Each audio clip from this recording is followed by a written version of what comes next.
Ánimo y buenos días. Bueno, tenemos el informe sobre el rescate de los mineros de Sabinas, Coahuila. Se va a informar de lo que se ha venido haciendo. Está allá, como siempre, Laura Velázquez, que es la Coordinadora Nacional de Protección Civil. Ella va a informarle a todos los mexicanos sobre este caso lamentable de los mineros que quedaron atrapados, de la inundación, del exceso de agua en las minas y cómo se decidió por parte de los técnicos, con consultas de especialistas del extranjero, que se lleve a cabo otra estrategia de rescate. Se le presentó esta opción, esta posibilidad a los familiares, aceptaron y ya se está trabajando para el rescate de los mineros. Agradecer mucho y seguir abrazando a los familiares porque han actuado, a pesar de lo difícil de esta situación, de manera muy responsable, y nosotros no los vamos a desamparar. Siempre van a contar con nuestro apoyo, con el apoyo del gobierno que represento. Entonces, si les parece, vamos con Laura y luego, como todos los martes, el pulso de la salud. Laura. Claro que sí, presidente. Muchas gracias. Con su permiso, muy buen día para usted, buen día para todos y para todas. Si me lo permiten, voy a hacer brevemente un informe general de lo que ha pasado a lo largo de estos 33 días en la mina de Pinabete, en Sabinas, Coahuila, y además de estas acciones tan importantes que estamos realizando ya con el ingreso de la Comisión Federal de Electricidad para esta segunda fase tan importante de rescate.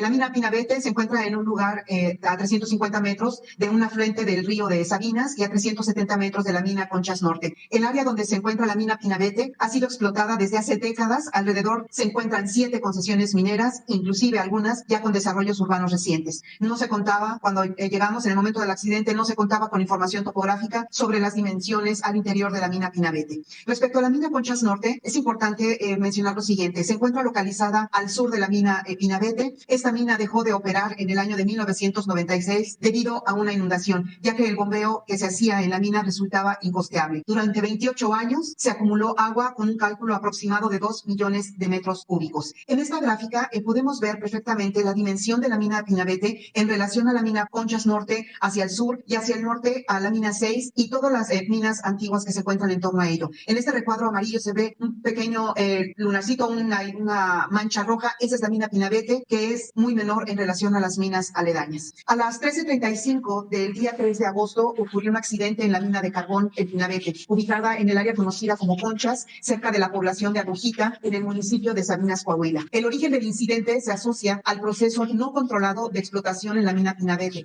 que al acercarse demasiado a las galerías existentes e inundadas de la mina Conchas Norte, provocaron el rompimiento de las paredes del manto de carbón y el ingreso súbito de agua contenida en las Conchas Norte. Este suceso provocó el incremento instantáneo del nivel del agua y lodo en la mina Pinabete, provocando un saldo de 10 mineros atrapados y 5 mineros lesionados que fueron dados de alta. Tras la notificación del incidente en la mina, se realizó el despliegue inmediato de los equipos de respuesta de los 3 niveles de gobierno para implementar acciones para el rescate de los mineros atrapados. Se activaron de manera inmediata los planes DN3, el Plan Guardia Nacional, y se trasladó la Coordinación Nacional de Protección Civil. Se estableció el puesto de mando para la coordinación y administración de recursos humanos y maquinaria. La Comisión Federal de Electricidad instaló en el sitio una red de energía eléctrica, así como 10 luminarias y 7 plantas de emergencia. La CONAGUA encabezó la instalación de baterías de bombas sumergibles para la extracción de agua, sumando 14 de bombas, y un entubamiento de descargas hacia el río Sabinas, sumando más de 3 kilómetros de tubería.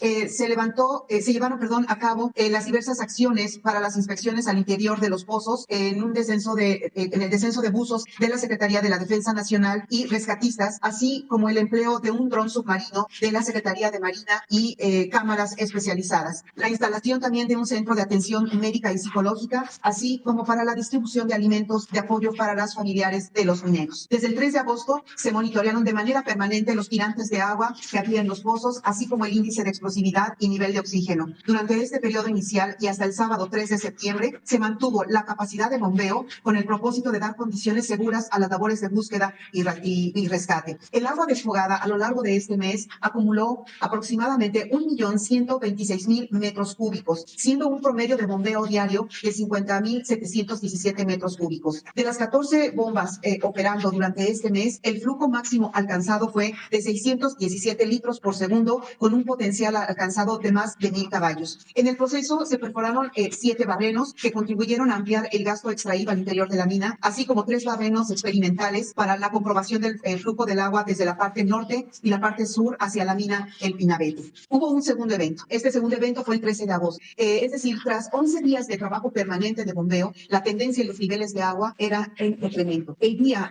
12 de agosto, a las 4 de la mañana, teníamos un nivel de agua de 1,30 m, lo cual era indicativo para poder bajar al rescate. Estábamos preparándonos cuando de una manera súbita, a las 5:45 de ese mismo día, el 13 de agosto en la madrugada, se registró un segundo evento de ingreso de agua con gran presión a la mina El Pinabete, debido al colapso de galerías de un minado irregular contiguo a Conchas Nortes y a la mina 6. A partir del segundo evento, de manera coordinada, se plantearon y ejecutaron diversos estudios geofísicos con la finalidad de valorar y desarrollar un proyecto integral que permitiese realizar la extracción de los mineros, garantizando la seguridad de los rescatistas. Se realizaron diversos estudios geofísicos por parte de expertos geólogos, geotécnicos, mineros y geofísicos, y además de todo esto se permitió conocer diferentes factores a partir de estos estudios: los perfiles de resistividad de la mina, la existencia de fallas, la porosidad o oquedades que hubiera en la mina y la identificación de zonas de fallas en el sur y en el norte de esta mina. Asimismo, a través de la Secretaría de Relaciones Exteriores, se contactaron 2 empresas con una experiencia muy importante en rescate, una en Estados Unidos y otra en Alemania, quienes validaron todos los trabajos realizados desde el primer día y hasta este momento que ellos realizaron esta investigación exhaustiva de los trabajos realizados en la mina Pinabete. En todo momento, señor presidente, estuvimos teniendo una cercanía con los familiares de los mineros. El gobierno de México ha brindado un apoyo y asistencia de manera integral desde el primer momento a las familias de los mineros, a través de la entrega de insumos, así como de un diálogo permanente sobre las acciones que se implementaban en el rescate y de los resultados. Yo personalmente estaba con ellas de 2 a 3 veces al día, informando de todas las acciones que se realizaban y además recibiendo de ellas opiniones y orientaciones que fueron para nosotros muy valiosas. Se realizaron 394 consultas médicas y apoyos psicológicos brindados, otorgaron servicios básicos de baños, cocinas móviles y hospital móviles, 2,339 artículos de higiene personal, 16,672 bebidas hidratantes, así como 600 prendas de vestir. Ahora bien, llegamos a un momento muy importante cuando el consenso que firmaron los familiares directos de nuestros mineros resultó para nosotros un indicador muy importante, aceptando la indemnización por parte del gobierno de México, el cual se entregará en estos días, señor presidente. Estamos a días de que ellos reciban la indemnización directamente de la Subsecretaría de Derechos Humanos, de la Secretaría de Gobernación, y también ellos aceptaron que se realizara esta excavación de un tajo a cielo abierto aquí en la mina de Pinabete. Asimismo, cuando se concluyan estos trabajos de excavación y el rescate de los mineros, aceptaron que al final se levante un memorial a nombre de los mineros. La Comisión Federal de Electricidad realizó la evaluación de las opciones de este proyecto para el ingreso, la búsqueda y la recuperación de los mineros atrapados a través de un análisis de diversos factores que permiten identificar la opción con una mayor viabilidad para la ejecución. Este cronograma de actividades nos permite identificar que a 6 meses de iniciadas ya los trabajos de la Comisión Federal de Electricidad en esta mina, que van a realizar un tajo a cielo abierto, a 6 meses ellos llegarían a las galerías y estaríamos en condiciones óptimas de rescatar a nuestros mineros. Este es un esquema muy básico y entendible que se ve cómo se va a hacer la excavación a 60 metros, cómo va a estar controlado el ingreso del agua a través del bombeo permanente, y además habrá todo un tratamiento para las filtraciones y que no haya riesgo alguno para todos los rescatistas. Este es otro esquema muy importante donde se puede ver cuál va a ser el trabajo que realizará la Comisión Federal de Electricidad. Se espera hacer una excavación de 5 millones de metros cúbicos, realizar inmediatamente la búsqueda y la recuperación de nuestros mineros para después concluir en el relleno nuevamente de estos 5 millones de metros cúbicos y dejar cerrada la mina de Pinabete y levantar el memorial.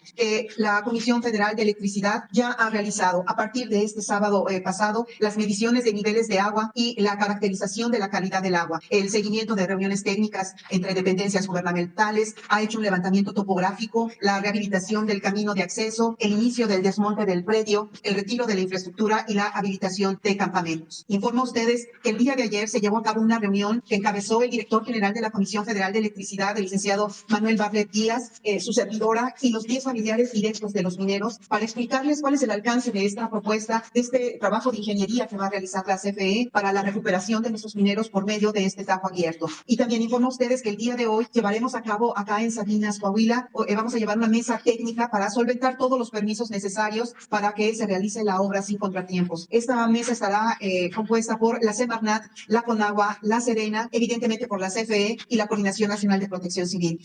Vamos a contar con toda la información sobre las concesiones mineras por parte, por supuesto, de la Secretaría de Economía. Se han llevado todas las gestiones a cargo de la Fiscalía General de la República para que autoricen el predio donde se localiza la mina del Pinabete, se proceda durante las acciones para la recuperación de los mineros. Quiero dejar estas imágenes que son muy representativas de nuestro trabajo realizado a lo largo de 33 días que suman 808 horas de trabajo ininterrumpido de los 3 niveles de gobierno. En algún momento llegamos a ser 685 elementos juntos trabajando para la recuperación de nuestros mineros. Con el apoyo invaluable de rescatistas, de voluntarios, de los mineros, de la empresa Mimosa, del sector privado, social y académico, y además de todo el gobierno de México, de la Secretaría de la Defensa Nacional, de la Secretaría de Marina, de la Secretaría de Seguridad y Protección Ciudadana, de la Secretaría de Economía, de la Secretaría del Trabajo, de la Secretaría de Relaciones Exteriores, de la Coordinación Nacional de Protección Civil, de la Guardia Nacional, de la CONAGUA, de la Comisión Federal de Electricidad, de Petróleos Mexicanos, del Instituto Mexicano de Seguro Social y de la Cruz Roja, informamos a ustedes que para el gobierno de México es prioritario el compromiso con los trabajadores mineros atrapados y sus familias. Seguiremos al frente y sin descanso en la coordinación de las labores de rescate y recuperación. No hay lugar para el cansancio en el rescate, ni para la indiferencia ante el dolor de los familiares. Expreso con respeto mi cariño y solidaridad a las familias de nuestros mineros de la mina Pinabete. Muchas gracias, presidente. Quedo de ustedes.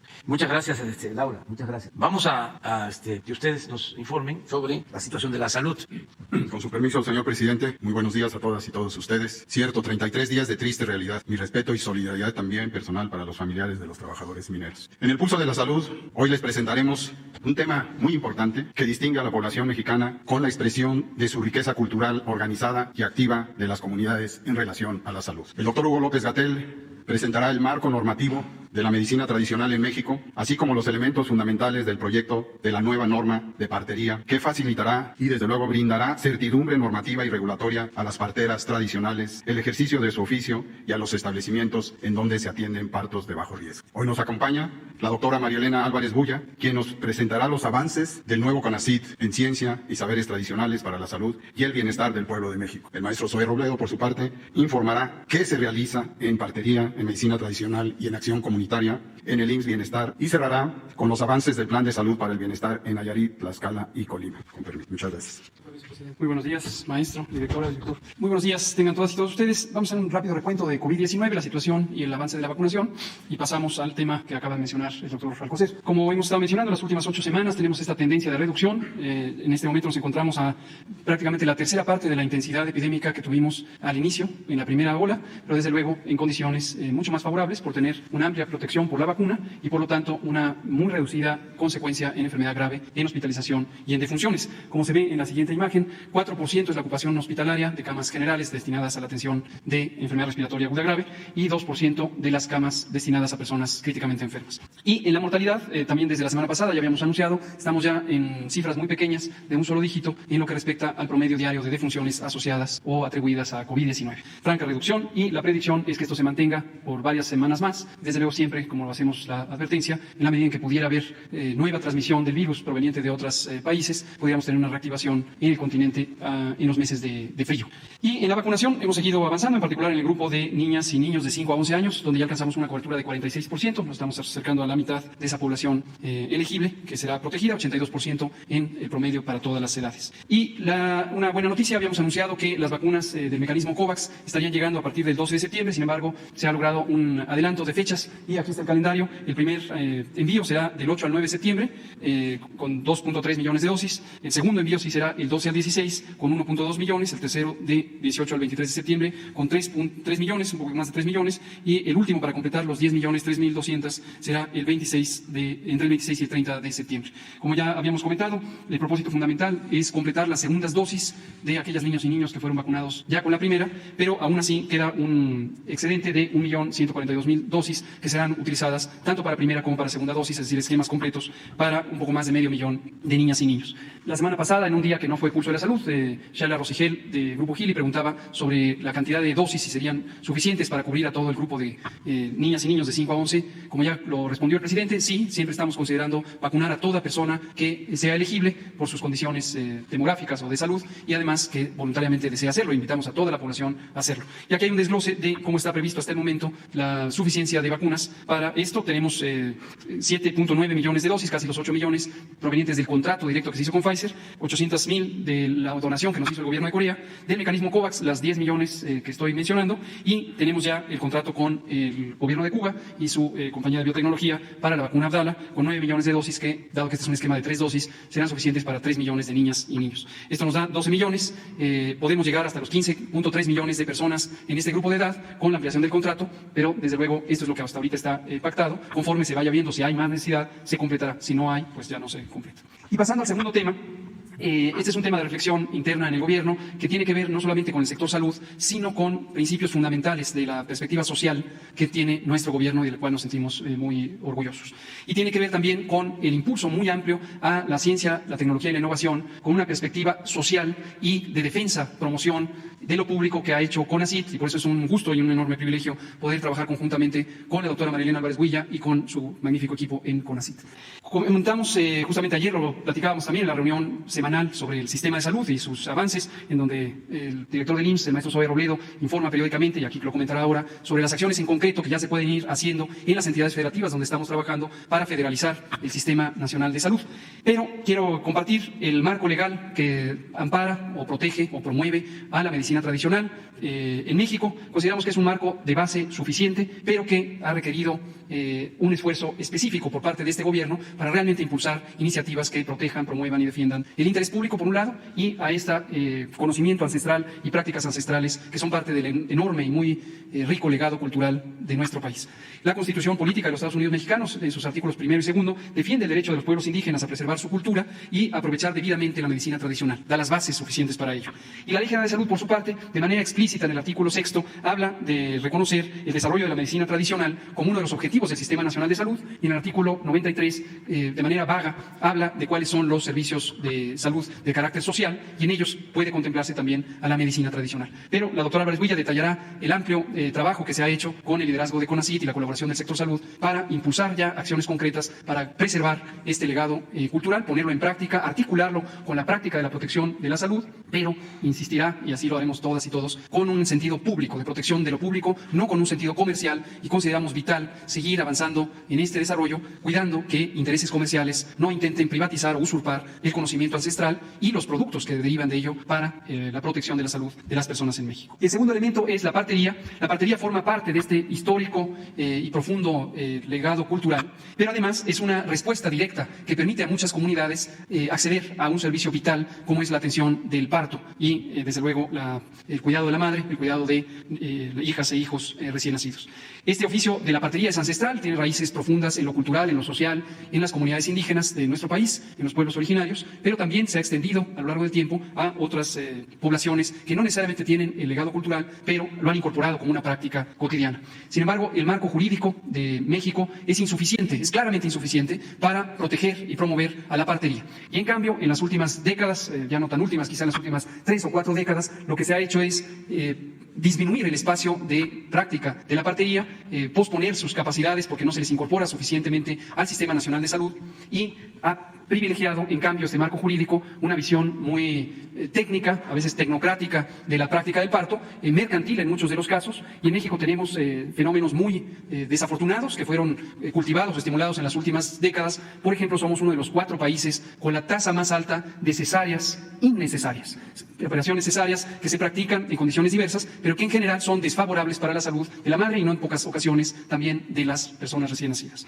Con la partería lo que buscamos además es reconocer explícitamente el legado de nuestros pueblos originarios y priorizar la atención de grupos sociales históricamente discriminados. Nuestro principio general por proteger primero a las personas humildes, las personas desplazadas de la economía, de la sociedad en forma muy extensa. También eliminar con ello brechas sociales, tanto de salud como de género, y la partería es un espacio idóneo porque su visión es una visión de inclusión de la familia en su conjunto. En la práctica del parto, en condiciones técnicas, es muy característico que se excluye a los progenitores, a los padres, de un proceso que debe ser incluyente, debe ser un espacio, por un lado, íntimo de integración de la familia, pero desde luego en un marco de respeto de culturas, tradiciones y de las comunidades. La partería lo logra. También, desde luego, proteger y defender los derechos reproductivos y garantizar el derecho a la salud. De esta manera, los principios rectores de lo que estamos planteando y trabajando en ello como una norma de partería incluyen el reconocer esa diversidad étnica, cultural, social y el derecho de toda persona embarazada y sus allegados, sus familias, a respetar en igualdad de condiciones sus derechos. El parto es un fenómeno natural, un fenómeno fisiológico y no debe estar en el marco de convertirlo en una situación de enfermedad anticipadamente. Pero desde luego se tienen que garantizar los mecanismos de vinculación a otros servicios que pudieran ser necesarios en condiciones de riesgo para que las mujeres y sus recién nacidas y nacidos estén protegidos debidamente en su seguridad, en su salud, en todo el proceso. Desde antes del embarazo, durante el embarazo y posterior al embarazo en los primeros días. Termino comentando de manera específica, tenemos este proyecto de norma, aún es un borrador, no está registrado todavía formalmente como proyecto, pero planeamos hacerlo en lo que resta de este año, y es una norma específica de partería. No se contrapone con ningún otro elemento normativo o reglamentario de atención de la salud, pero hemos considerado fundamental que haya una norma específica de partería que reconozca esta práctica, las capacidades profesionales de las mujeres que practican la partería, tanto en la partería tradicional como en la partería técnica, aquellas que están en espacios específicos dentro de sus comunidades, dotarlas de las condiciones necesarias para que la práctica del parto sea segura para todas y todos los involucrados, pero además que haya protección y certeza jurídica de este oficio ancestral tan benéfico y tan enriquecedor de las redes integradas de servicios. Este es en lo que estamos trabajando. Buenos días, secretario, compañeros, presidente. Muy bien, pues justamente para darle vida a toda esta normativa y a esta ciencia y saberes tradicionales en favor de la salud y del bienestar del pueblo de México, en el CONACYT nos hemos dado a la tarea de documentar de una manera sistemática y rigurosa toda la riqueza que nos da sustento y que es fundamento de la grandeza de México. Y es una riqueza biológica y también cultural que hace a México el segundo país bioculturalmente más rico del mundo. Y no es casual que la mayor parte de esta riqueza biológica está conservada por los pueblos indígenas, está en territorios indígenas, y esta retroalimentación entre la riqueza cultural y biológica de nuestro país es lo que da lugar a esta gran riqueza biocultural. Estamos documentando toda esta riqueza, se integrará, por ejemplo, la flora de México en un solo documento accesible a todo mundo, que dará sustento, por ejemplo, a la documentación también de los usos y de también los nombres y el conocimiento en torno a esta riqueza.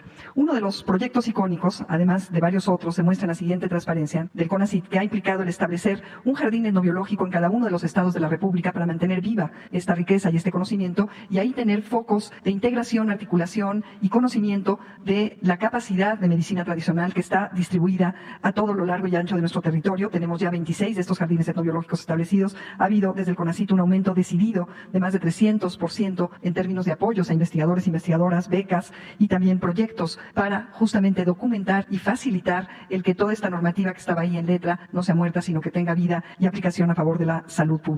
En la que sigue les muestro justamente los avances en el trabajo en dos áreas principales, herbolaria y partería tradicional indígena, con los objetivos de recuperar y reconocer este conocimiento, promover en alianza con el sector salud y ahora con IMSS Bienestar la inclusión clínica y el modelo intercultural de la salud, la protección jurídica y sustentar científicamente estas nuevas normas de las cuales habló el doctor Hugo López-Gatell, y el proponer una ciudadanía en salud y eliminación del extractivismo de este gran conocimiento que está en la raíz, de hecho, de muchas medicinas que luego se vuelven privadas para grandes consorcios. Ahora se está promoviendo una protección pública. En el caso de la partería se ha trabajado intensamente acompañando este proceso de atención tradicional y de cuidado también de los casos que pueden estar siendo de riesgo, que deben canalizarse al sector salud. Hay un centro público de investigación de CONACYT, el CIESAS, que coordina un trabajo con 180 parteras en 14 pueblos originarios, y, por ejemplo, en el estado de Chiapas, hasta el 47% de los partos son atendidos por este tipo de expertise de expertas tradicionales. En la que sigue se muestra la interacción con las otras instituciones del Gobierno de México que son imprescindibles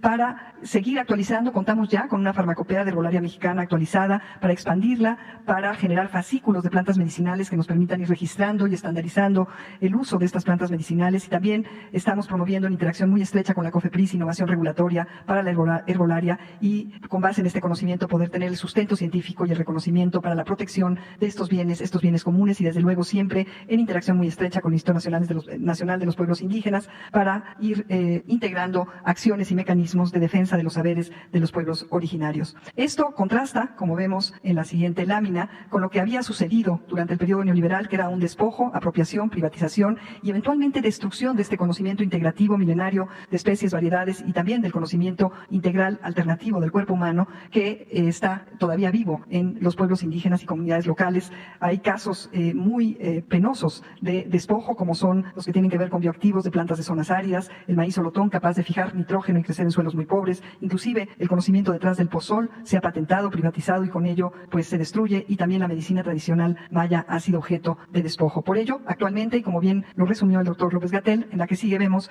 que también en esta primera Ley General de Humanidades, Ciencias, Tecnologías e Innovación, que pronto será, esperamos, promulgadas, se hace un reconocimiento explícito a la pluralidad epistémica de la sociedad para la soberanía nacional, es decir, a la pluralidad de diferentes formas de conocer y hacer ciencia, para realmente darle vida y fundamento al derecho humano a la ciencia, que ahora está en nuestra Constitución, a favor de la independencia científica y tecnológica y la soberanía nacional, del bienestar social, promoviendo este diálogo de saberes, esta interculturalidad y trabajo colaborativo con los conocimientos tradicionales, y todo ello en favor de la protección de la salud, del ambiente y de la salvaguarda de los conocimientos tradicionales, siempre protegiendo los derechos públicos de propiedad intelectual y promoviendo agendas estratégicas de investigación e incidencia a favor de la protección de estos bienes comunes que son tan importantes. Estos bienes se deben de proteger, esta riqueza biocultural, fundamento, entre otros, de nuestra grandeza, de la grandeza de México, son conocimientos milenarios que no se deben de patentar o patrimonializar o privatizar a favor de ningún interés particular, no pueden ser de una persona o ni siquiera de una sola comunidad. Los saberes son colectivos, son vida, y la vida no se privatiza, y son del pueblo de México. Estos son los principios del trabajo que estamos llevando a cabo de CONACYT, de ciencia a favor de estos conocimientos tradicionales. Para resumir todo esto, quisiera presentarles un pequeño video a continuación.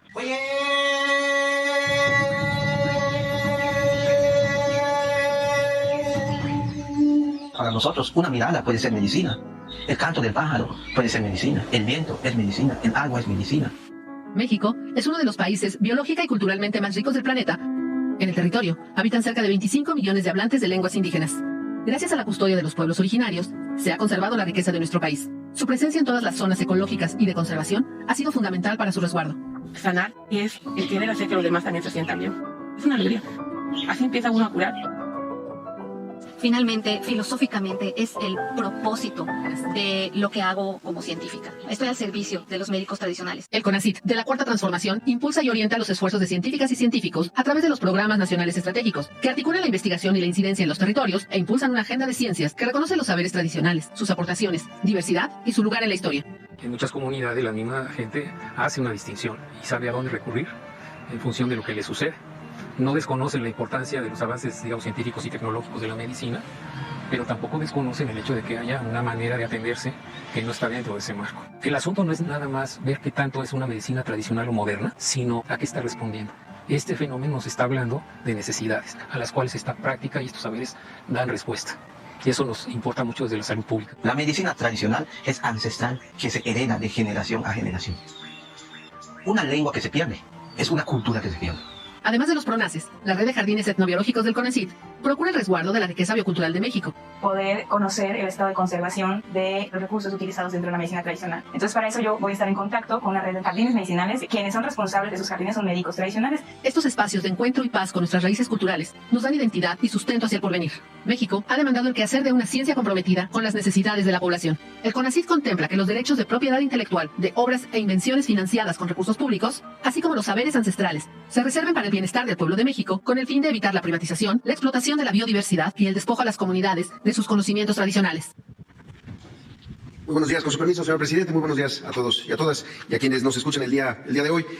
Como es de su conocimiento, el pasado miércoles la periodista Marta Obeso, de Esfera Noticias y la revista Naturopatía, hizo esta pregunta sobre la incorporación de la medicina tradicional, la partería, en el IMSS Bienestar y en este proceso de federalización. Ya hemos escuchado la parte del marco normativo y cómo se está modificando, la esfera científica, de investigación y también de defensa del conocimiento. Y lo que queremos presentar en este momento es cómo las parteras están integradas desde hace 43 años en el proceso y en el modelo de atención integral a la salud del IMSS Bienestar desde su nacimiento como Coplamar. Tenemos un breve video para describir esto de mejor manera. En 1979 nació el IMSS Coplamar para extender los servicios de salud a todo el territorio nacional. Por primera vez, la atención primaria a la salud llegaría a los lugares más apartados y atendería a las personas que menos tienen. Su modelo de atención integral a la salud vincula estrechamente las acciones médicas y preventivas con la participación de la comunidad. Se otorgan servicios gratuitos de primer y segundo nivel con una red asistencial y preventiva, además de acciones de promoción y educación para la salud. Y como el cuidado de la salud es responsabilidad de todos, también se integran conocimientos comunitarios y se brinda atención en lenguas originarias, donde se cuenta con personal bilingüe. Contamos con el apoyo solidario de 754 médicos tradicionales y 6.664 parteras voluntarias rurales. El IMSS Coplamar, hoy IMSS Bienestar, es un programa que hace las cosas bien, está donde más se necesita y hoy es pieza fundamental en la transformación del sistema de salud de nuestro país. Con el IMSS Bienestar, la salud es un derecho. Queríamos hacer esta presentación. Como se puede apreciar en el modelo de atención integral del IMSS Bienestar, se vinculan estas acciones médicas con las preventivas y la participación de la comunidad, particularmente con las 6.664 parteras, 754 médicos tradicionales y 15.775 voluntarios rurales de la salud. El modelo, se puede pasar la siguiente, tiene eso como su base, integrar los dos componentes, la atención médica con la acción comunitaria y la participación organizada y activa y corresponsable también de las comunidades, los individuos y las familias. Y la idea es que en el proceso de ampliación, el proceso de federalización de los sistemas estatales de salud, la participación de la partería, de la medicina tradicional, ahí donde ya existe, se mantenga y se fortalezca, y ahí en donde se abandonó, se reincorpore nuevamente a los sistemas de salud. Y justamente uno de los mejores ejemplos quizá está en el estado, vamos a ver ya los avances por estado, de Nayarit, con el Hospital Mixto de Jesús María. Para ver ya los avances por estado, ya en Nayarit se prevé el 100% de la atención médica en segundo y primer nivel, con 12 hospitales y 245 centros de salud, con una cobertura al 100% de médicos especialistas y también ya de 97% de cobertura de médicos generales y personal de enfermería. Un total de 588 personas han recibido su basificación y el 100% del personal de hospitales y centros de salud ha sido capacitado. También ya concluimos la primera etapa de rehabilitación de hospitales con un ejercicio de 237 millones de pesos que se suman también a los esfuerzos que está haciendo el INSABI para la rehabilitación del primer nivel de atención, en donde ya se cuenta con un 80% de avance. El abasto de medicamentos alcanzó esta semana un 96% de recetas surtidas completas y en este momento estamos en el proceso de adquisición de 4.331 piezas de equipo por un monto de 194.7 millones de pesos. Ya tenemos un avance del 95% en el equipo de primer nivel y del 70% en el equipo del segundo nivel. También informar que del 4 al 8 de septiembre se llevó a cabo una nueva jornada quirúrgica oftalmológica en el Hospital de San Cayetano, que nos está sirviendo para recuperar mucho del rezago de cirugías. Había unas listas de espera muy grandes, se hicieron 962 cirugías de cataratas para abatir ese rezago. Pasamos al estado de Tlaxcala, también ahí ya con presencia en el 100% de las unidades, 10 hospitales, una unidad de especialidad médica, la UNEME de detección y diagnóstico de cáncer de mama y 195 centros de salud. En Tlaxcala la cobertura de médicos especialistas alcanzó ya esta semana una cobertura del 95% y 87% es la cobertura que tenemos en médicos generales y personal de enfermería. También en el proceso de basificación ya tienen base 648 de los 1.150 profesionales de salud que iniciaron el proceso y el 100% del personal de hospitales ha sido capacitado, así como el 77% del personal en los centros de salud en el primer nivel de atención. También en las obras de infraestructura y rehabilitación se concluyó ya con el ejercicio de los recursos de 157 millones de pesos en la parte de los hospitales, ya un 100% de avance y 91% en las unidades de primer nivel. En el abasto reportamos un 90% de recetas surtidas completas y en cuanto a equipamiento se encuentra en este momento en el proceso de adquisición 4.135 piezas de equipo con un avance del 75% en el primer nivel de atención y 50% en el segundo nivel. Y finalmente en el caso de Colima tenemos los avances generales ya también operando el 100% de las unidades de segundo nivel, 5 hospitales, un centro de hemodiálisis y 132 centros de salud del primer nivel de atención. En médicos especialistas alcanzamos ya en Colima la cobertura del 100% de médicos especialistas y 74% de cobertura de médicos generales y personal de enfermería. En el proceso de basificación tenemos 241 personas ya basificadas y el 100% del personal capacitado en el segundo nivel y 98% en el primer nivel de atención. Y en cuanto a las obras de infraestructura y rehabilitación, ya también concluimos la etapa de rehabilitación de hospitales con 5 hospitales ya al 100% en su rehabilitación, 130 millones de pesos es la inversión en su conjunto y el avance en el primer nivel por parte del INSABI reporta el 60%. El abasto de medicamentos es el 92% de recetas surtidas completas y en cuanto a equipamiento estamos en este proceso de adquisición de 3.606 equipos médicos que reporta un avance del 25%. ¿Sería cuánto por mí? Bueno, pues vamos a segunda fila. Mujer y hombre y mujer. Tú empiezas, sí. Gracias. Y luego vamos a la cuarta. La cuarta es importante. Gracias, presidente. Buenos días. Dalila Escobar de Proceso. Preguntarle primero sobre el tema de la adscripción de la Guardia Nacional, la Sedena. Primero quisiéramos preguntarle sobre el asunto del porcentaje. ¿Cuál es el porcentaje de la formación? ¿Cuál es el porcentaje de la certificación que se tienen de los elementos de la Guardia Nacional? También sobre el tema de la formación en derechos humanos, sobre todo porque, pues organizaciones e incluso la propia CNDH ha contabilizado más de 2.500 quejas por presuntas violaciones a derechos humanos desde en esta administración hasta abril. Pues sin olvidar también casos, por ejemplo, como el del estudiante de Guanajuato, Yael, y que también en este enfrentamiento de elementos de la Guardia resultó herida una joven, Alejandra Carrillo. Primero preguntarle este tema de la formación, de la certificación y de estas quejas que ha habido por estos casos. Bueno, no se han registrado recomendaciones de la Comisión de Derechos Humanos, muy pocas, creo que 2 a todas las Fuerzas Armadas desde que estamos en el gobierno y desde luego que se están acatando, cumpliendo. No se ha caracterizado el gobierno que represento por violar derechos humanos. Por eso sí puedo decir, no somos iguales. ni declaramos la guerra, ni se desaparece a personas, ni torturamos, ni hay masacres. Sin embargo, pues nuestros adversarios están en una campaña de desprestigio, no de ahora, desde que iniciamos, porque no quieren la transformación del país. Son muy conservadores, quieren mantener el statu quo, que no cambien las cosas, o que sea como sucedió en el 2000, una especie de gatopardismo, eso que consiste en que las cosas en apariencia cambian para seguir igual. Entonces, como esta es una transformación, pues les preocupa, les afecta en sus intereses, y además choca con su mentalidad clasista, racista, discriminatoria, retrógrada. Entonces, hablan de que vamos a militarizar el país, y eso no es cierto. Ya lo expliqué ayer, y vamos a seguir defendiendo el que la Guardia Nacional, como sucede, también ya lo he dicho, pero hay que repetirnos, en Francia, en Italia, en España, la Guardia Civil española depende de las Fuerzas Armadas. Y lo mismo pasa con los carabineros en Italia y en Francia y en muchísimos países. Nosotros tomamos la decisión de que se reformara la Constitución para que se contara con el apoyo del Ejército y de la Secretaría de Marina en labores de seguridad pública, porque es un problema muy sentido por la población y de acuerdo a la Constitución no podía ni el Ejército ni la Marina participar en estas tareas. Entonces se optó durante mucho tiempo por dos cosas: crear una Policía Federal que se corrompió porque se creó sin disciplina, sin profesionalismo. Ya hablaba yo ayer de los neofifís, personajes ahí exquisitos, sin ideales, sin principios, nada más porque quisieron al llegar a edad mayor ser policías y empezaron pues a destacar todo esto en el periodo neoliberal. Se formaron todos en el CISEN, son todo ese fruto podrido que dejó Salinas. Entonces, bien vestidos, buenas relaciones públicas, muy siniestros. Yo no he visto el documental de la CACEP, sí, no lo he visto, pero lo que me han dicho los que lo han visto es que quedan aterrados, que la sensación al final es ¿en manos de quién estábamos? Entonces, pues ya no queremos eso.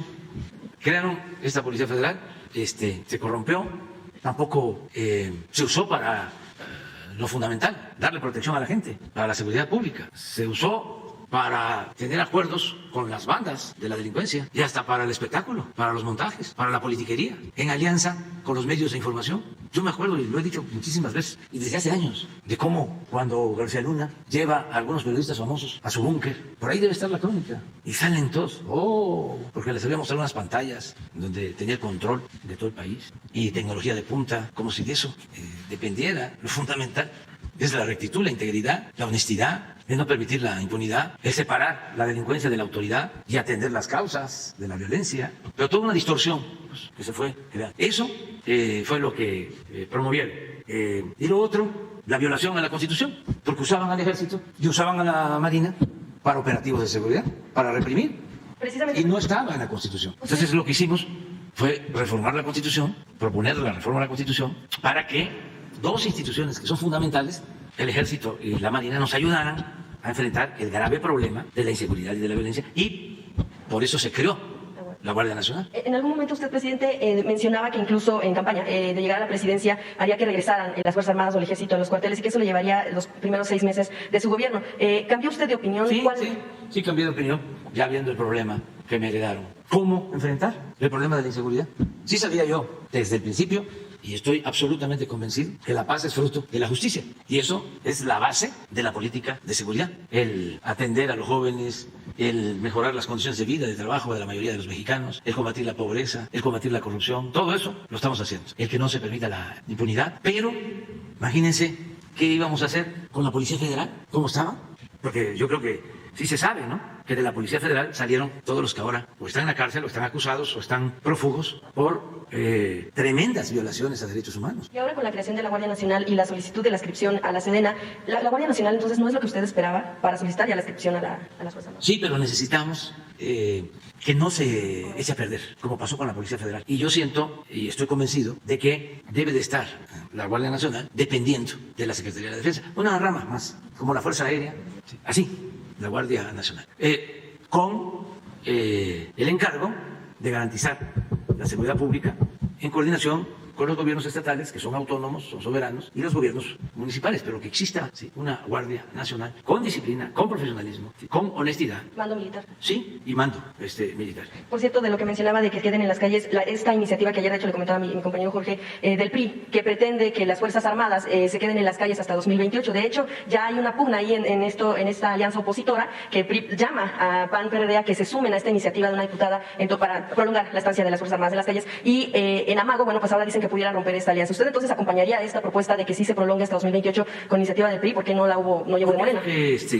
Hace bien el PRI en rectificar. Es que desde Salinas se empanizaron. O sea, un partido surgido de una revolución ejemplar, la Revolución Mexicana, la primera revolución social del siglo XX, profunda, de ahí surge un partido. Podemos estar de acuerdo o no, pero lo que hizo el presidente Calles, que une a todos los grupos revolucionarios y funda un partido en 1929, ya estaba fundado antes, en 1919, el Partido Comunista, y antes, desde luego, el Partido Liberal, con los magonistas. Pero surge este partido en el 29, luego se transforma en el 38, Partido de la Revolución Mexicana, PRM, primero PNR, luego Partido de la Revolución Mexicana, PRM, durante el gobierno del presidente Cárdenas. Entonces se dan transformaciones importantes. Y en contra de la política popular y patriota de general Cárdenas, surge el PAN. No es casual, la política es tiempo, entre otras cosas. La expropiación petrolera es en el 38 y en el 39 surge el PAN para oponerse a la política nacionalista de general Cárdenas. Pero también surgieron porque estaban en contra, y siguen estando, del ejido, de la política agraria, y en contra de la educación pública y de los libros de texto. Entonces, ¿cómo es que el PRI, que también se transforma después en el 46, ya adquiere el nombre de PRI, con esa historia, termina unido al PAN, se suma al proyecto del PAN? El general Cárdenas fundó la Comisión Federal de Electricidad. El presidente López Mateos nacionaliza la industria eléctrica. Todo esto en contra del conservadurismo de México. Y llega Salinas y comienza un proceso o intensifica el proceso de privatización y se unen. Y por eso empezamos a hablar nosotros del PRIAN y decían, no es cierto, son distintos. Y engañaron a muchísima gente pensando que eran distintos. Nosotros desde el principio decíamos de que la única diferencia que había entre el PRI y el PAN a partir de Salinas era como la diferencia que puede haber entre la Coca-Cola y la Pepsi-Cola. Pero ya cuando iniciamos nosotros con la cuarta transformación, ya es el descaro, fuera máscaras, y hacen un bloque. Entonces, ¿dónde está la declaración de principios, el programa de acción? ¿Dónde está la identidad? ¿Dónde quedó? De un partido y del otro. Porque si Manuel Gómez Morín resucitara, se volvería a morir también. Y ya ni hablar de López Mateos. Entonces, en esta última etapa, asesorados por Claudio X González, pues en la política, sin llegar al pragmatismo, pues tiene uno que valorar los resultados que ha ganado el PRI con esa alianza. Bueno, ni el PAN, pero le ha ido un poco mejor. Pero lo peor es darle la espalda, traicionar todo un proceso histórico, político. La Revolución Mexicana es el movimiento social más profundo que ha habido en nuestro país, de las transformaciones. La independencia, muy importante, sobre todo por lo que proclamó Hidalgo desde el principio y lo que planteó Morelos, la abolición de la esclavitud y la igualdad. Pero la independencia política se dio, entre otras cosas, por los conflictos en la metrópoli. Y fue independencia política. En lo social no cambió la estructura de dominación, se mantuvo casi todo el siglo XIX. Por eso era importante el planteamiento, la proclamación de la abolición de la esclavitud de Hidalgo, y por eso también el odio hacia Hidalgo, que repito y repito y repito. No se conformaron con asesinarlo, con fusilarlo en Chihuahua, se le cortaron la cabeza y le exhibieron 10 años en la plaza principal de Guanajuato. Porque esos son los conservadores, para escarmiento. Porque se atrevió el padre de nuestra patria a proclamar la abolición de la esclavitud. Y eso era lo que más los enfureció, lo que más les molestó. Y lo que les dijo Hidalgo cuando estaba el proceso de excomunión.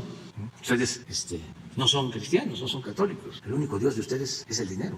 Fue muy importante esa reforma, pero siguió la esclavitud. La reforma, importantísima, importantísima. Entonces fue un movimiento que no dejó de ser minoritario. Pero la revolución fue un movimiento de masas, donde perdieron la vida 1 millón de mexicanos por la violencia, por enfermedades, por epidemias, por hambre. Y las transformaciones fueron importantísimas, porque Porfirio Díaz había entregado todo el país: el petróleo, las tierras, las aguas, las minas. Por eso, para nosotros, neoliberalismo es neoporfirismo, porque lo que hicieron a partir del 83, del siglo pasado, fue regresar a ese esquema. ¿Por qué te comento todo esto? Porque están muy molestos los que pues no son simpatizantes de Hidalgo, ni son simpatizantes de Juárez, ni son simpatizantes de Madero, mucho menos de Villa y de Zapata y de General Cárdenas. Entonces, ese conservadurismo es el que se opone a todo. Hemos estado repitiendo de que el ejército mexicano no es cualquier ejército. Está mal que yo hable de otros ejércitos, porque eso les corresponde a ustedes, porque no sirve ningún texto sin contexto. Entonces, siempre suele suceder que se saca de contexto algo. Entonces, ¿de dónde surge el ejército? Pues de un movimiento para restablecer la legalidad luego del golpe de Estado y del asesinato de Madero, apóstol de la democracia. Es un ejército que surge para enfrentar a Victoriano Huerta. Y es un ejército que no se ha dejado cooptar por gobiernos extranjeros, un ejército nacionalista, un ejército integrado por hijos de campesinos, de obreros, de mecánicos. Cuando me tocó decidir sobre quién iba a ser el secretario de la Defensa, hice el análisis de los 25, 30 generales de división y me metí a fondo y pregunté a los encargados de derechos humanos sobre cada uno de ellos. Lo mismo quise para nombrar al secretario de Marina. Cuando hice el análisis, tuve todos los expedientes, cuántos arrestos, porque está haciendo generales, hay arrestos, y su trayectoria, cuestionarios, hasta de qué preferencia política tenían, si eran conservadores, si eran centristas, moderados, si eran de izquierda, religión, qué deporte practicaban, cómo los veían al interior del ejército, su concepto sobre derechos humanos, si eran honrados, mucho, poco, regular, incorruptibles, todo. Pero lo que más me llamó la atención de todo es que los 25, 30 que analicé, todos hijos de campesinos, de obreros, de mecánicos, de militares, no oligarcas. Entonces, por eso creo que conviene que el ejército se haga cargo de la Guardia Nacional. Y que continúe como la propuesta del PRI. O sea, no es que el PRI esté aprovechando del momento. Si el PRI plantea ayudar, haría muy bien. Y que se deslinde ya. Incluso de la alianza con el PAN. No, eso ya es su asunto, que se deslinde del conservadurismo, de lo rancio. No es que se aproveche y con lo mal que le ha ido ahora sí que se esté colgando pues de su fama. ¿Cómo? No es que se esté aprovechando el PRI y con lo mal que le ha ido electoralmente pues que aproveche ahora sí que lo que ha tenido Morena en algunas pues cuestiones. También, pues cualquier partido lo que busca pues es salir adelante. Y si les está yendo mal, pues solo que sean masoquistas. O sea, ¿qué hacen? Sí, por eso existen los divorcios. O sea, no, o sea, ¿ahora seguirían de este lado? No, yo no sé, ese es otro asunto. A mí lo que me importa es el que podamos juntos llevar a cabo la transformación que requiere el país, en bien de todos. Y ayer hablaba yo de que podemos tener muchas diferencias, pero en el tema de seguridad está de por medio la tranquilidad de la gente y que podamos caminar con libertad, que no nos roben, que no nos secuestren. ¿Cómo vamos a meter en la agenda política este tema? Es realmente mezquino. Los del PAN, huelga, nada. Estaba yo dándoles a conocer de cómo estamos actuando en Guanajuato, en Jalisco, en todos lados. No estamos viendo, aquí gobierna el PAN, aquí no va la Guardia Nacional, aquí no va a estar el Ejército. Es de los estados en donde hay más presencia de la Federación, porque se necesita, porque nos interesa a la gente. Claro que tenemos diferencias políticas con el PAN y con los grupos ultraconservadores de ese estado, pero estamos hablando de seguridad del pueblo, de la gente.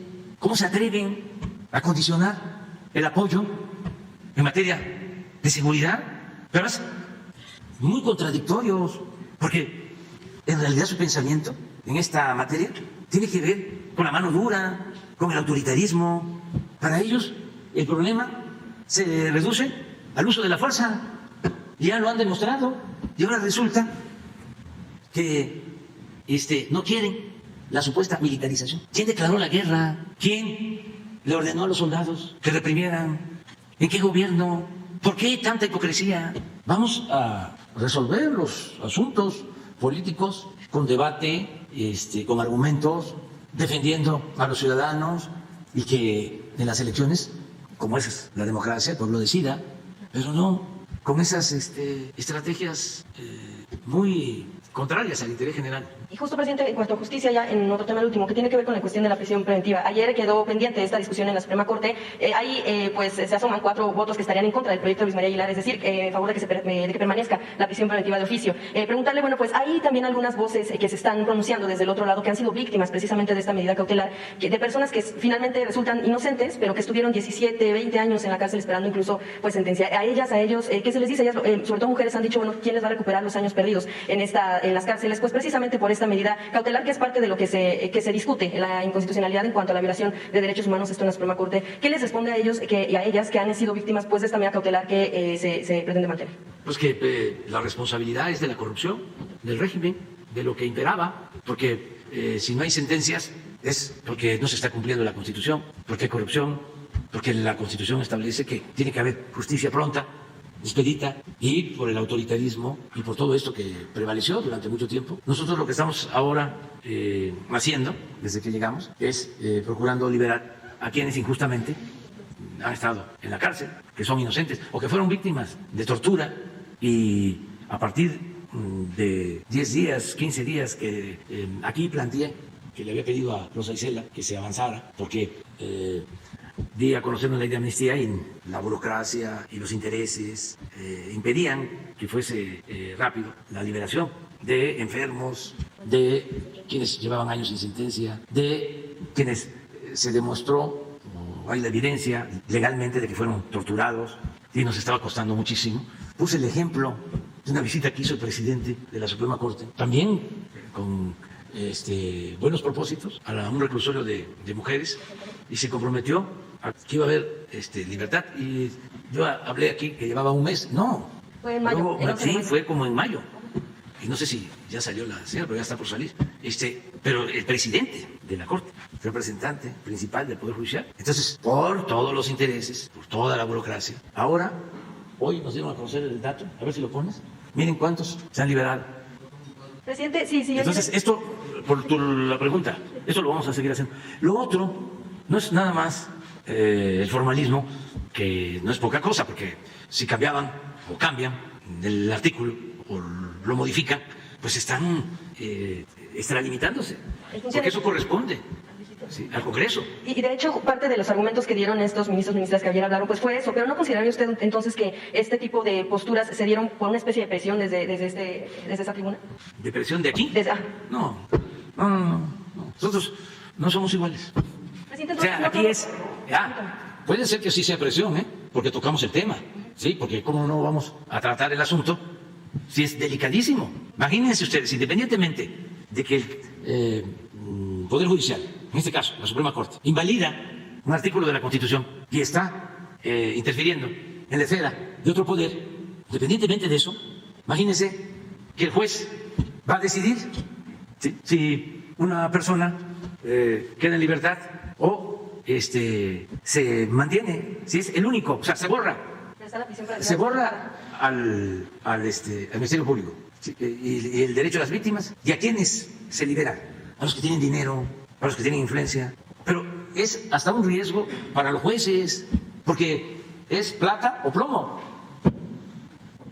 Entonces, idealmente, bueno, primero, que se proponga la reforma en el Congreso a la Constitución, primero, ¿sí? Deben de tener simpatizantes, muchos diputados en el Congreso pueden meter una iniciativa de reforma. Y entonces, y al mismo tiempo, van definiendo un mecanismo de purificación del Poder Judicial. Porque si impera la corrupción en los jueces, no hay justicia. Primero, y buscar los mecanismos de protección. Pero eso no está presente. Y además, acabamos de tener ejemplos, pero tenemos muchísimos de delincuentes que son aprendidos y que los sueltan.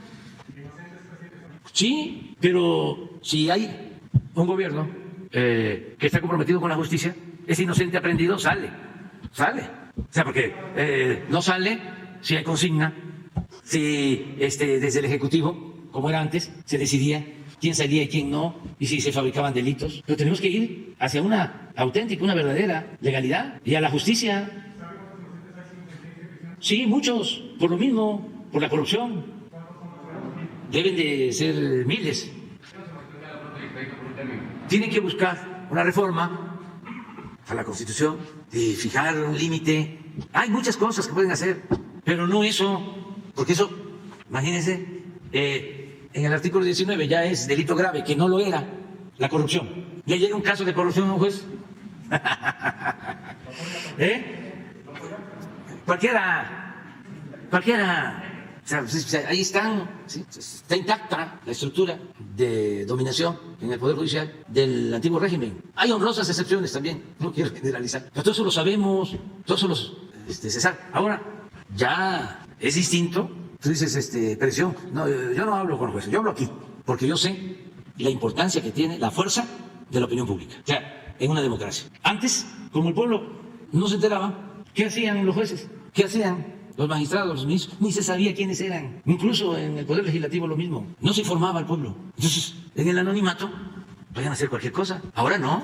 Ahora el pueblo está atento y denuncia todo. Cualquier abuso de autoridad. Y la vida pública es cada vez más pública. Entonces, en los dos temas es muy importante la participación de los ciudadanos y pues es lógico que nuestros opositores estén en contra, aunque como lo vimos ayer, votaron a favor antes y ahora están en contra, ya cambiaron de parecer y así muchos. Un ministro ayer votó en contra del proyecto de desaparecer la prisión preventiva. No, pero hay uno no que votó, sino que manifestó que iba a ir en contra. No, el otro que siempre ha votado en contra de todo lo que nosotros proponemos. Pérez Dayán, ¿pero por qué lo hizo? No, todavía van a votar, pero a lo que voy es, su argumento es que voy a votar en contra del proyecto, porque yo en su momento, creo que era desde entonces ministro, voté, ¿sí?, o defiendo de que la Corte del Poder Judicial no puede modificar un artículo constitucional. O sea, entonces no es solo por la cuestión de la prisión preventiva, sino porque esa no es mi facultad, eso le corresponde al Congreso y así lo expresan otros. Quieren que sí se quite, pues que se modifique la Constitución, pero eso no lo pueden hacer ellos. Eso tiene que ver con el Poder Legislativo, así de sencillo. Y a nosotros sí nos ayuda porque es un gran esfuerzo y mucho riesgo.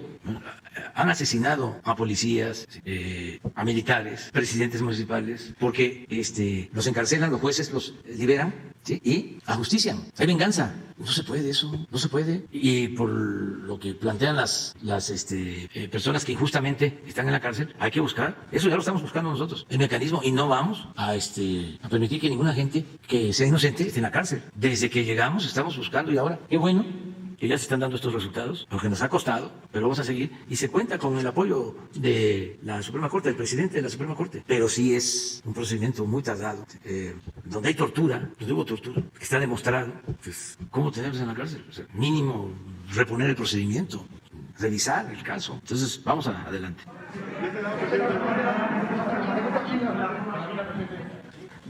Muy buenos días, presidente. Ramón Flores, corresponsal del Sentinel Informa de Humanoid de Inglaterra, presidente y funcionarios que lo acompañan. Presidente, hace año y medio le dimos a conocer el caso del cártel inmobiliario y el cártel de los notarios, que ya se ha estado investigando y hay avances. Pero en el Sentinel Informa le hemos dado seguimiento a nuestra investigación y hemos encontrado varios casos de despojo que traen el mismo modus operandi del cártel inmobiliario. Le explico cómo es su modus operandi. Por ejemplo, con el despojo que están haciendo, 2 tías de un ministro que aspira a ser presidente de la Suprema Corte de Justicia de la Nación. No menciono su nombre porque todavía no tenemos la certeza que esté apoyando a sus tías, pero el modus operandi es el siguiente: un terreno ubicado en Las Ánimas, en el estado de Veracruz, lo vendieron con un notario de Oaxaca y el supuesto vendedor es originario del Estado de México. O sea, hicieron una triangulación para hacer este despojo y poder dilatar el ejercicio de la justicia. Presidente, mi pregunta en concreto es: ¿cómo se le puede hacer para atacar estos abusos de familiares, de funcionarios que abusan de los más débiles? Y si su consejería jurídica puede apoyar a esta familia que está documentando cómo la despojaron de sus bienes, y ahorita le entrego las pruebas a través de Jesús. Sí, con la consejería jurídica de nosotros apoyamos. Y no permitir influyentismos ni abusos, injusticias, y es cosa de que nos presenten los documentos y ayudamos. Muchas gracias, presidente. El segundo caso es: le informo que en la Secretaría de Gobernación, por su instrucción, se nos atendió sobre el caso de Claudia Ivonne Sánchez Mayorga, que es parecido también a lo de Israel Vallarta. En ambos casos, Rosa Isela no nos atendió a Claudia, y de la menor autista desaparecida no hay evidencia de su atención. El INAI también ordenó a la Fiscalía General de la República entregar las pruebas contra Claudia en más de 14 resoluciones, y no entregan los documentos porque quedaría en libertad Claudia Ivonne Sánchez Mayorga. El Contralor Interno de la Fiscalía, a sabiendas de lo anterior, continúan cubriendo a los funcionarios de la CIEGO y a los de Transparencia. Por lo anterior, está de acuerdo para que atienda este tema personalmente el secretario de Gobernación con el fiscal general, con la abogada de Claudia, que es con la que el ministro presidente de la Suprema Corte la apoyó, que es el tema que ahorita acaba de hablar, de la Defensoría de Oficio, con el maestro Netzaí Sandoval Ballesteros. Usted dice que confía en el fiscal Gertz Manero.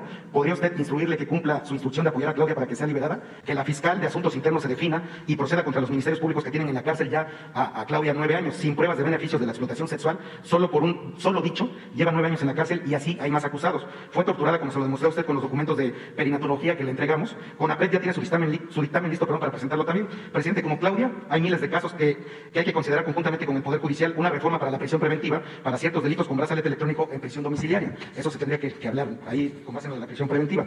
Eso impulsaría también el cumplimiento de su decreto para liberar inocentes, que fue ignorado por el órgano desconcentrado de redactación social, como se lo documenté la otra vez. Hay 4.074 casos federales, incluidos 18 adultos mayores de 70 años y solo 18 con posibilidades y 108 casos torturados. Imagínense cuántos presuntos responsables hay en estados y la Ciudad de México por delitos del Fuero Común.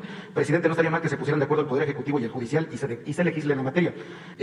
¿Usted estaría de acuerdo, por ejemplo, que en conjunto el secretario de Gobernación con el fiscal puedan recibir a la abogada defensora de Claudia Ibón que se la designó el presidente de la Suprema Corte de Justicia de la Nación, señor presidente? Sí, lo que corresponde a nosotros, en lo que podamos ayudar, siendo respetuosos de la autonomía de la Fiscalía y desde luego del Poder Judicial. Pero hay voluntad en los dos casos. Tenemos buenas relaciones con el presidente de la Corte para atender estos asuntos, más si él se comprometió a resolverlo, y también con el fiscal.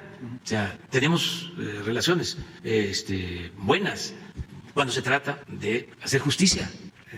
Porque ni el ministro Saldívar se va a atrever a pedirme a mí algo ilegal, ni yo a él, y lo mismo en el caso de Alejandro Germanero. No me va a pedir a mí nada ilegal, ni yo tampoco. ¿Para qué nos reunimos a veces los tres o por separado? Eso de vez en cuando hay asuntos que tienen que ver con justicia, asuntos fundamentales, por ejemplo Ayotzinapa, estos casos que tienen que ver con injusticias que se cometen, aún en contra de la voluntad del fiscal y del presidente, y también del presidente de la República. Hay que estar pendientes porque hay servidores públicos que no actúan bien y hay que estar pendientes de ellos, y no por que hay un servidor público que está cometiendo un ilícito, ya porque es del Ejecutivo lo voy a defender a capa y espada. No, si está cometiendo un ilícito, a proceder. Y no solo servidor público, un familiar que abuse, no debe de haber nepotismo, ni influyentismo, ni amiguismo, repito, ninguna de esas lacras en la política. Entonces, si un juez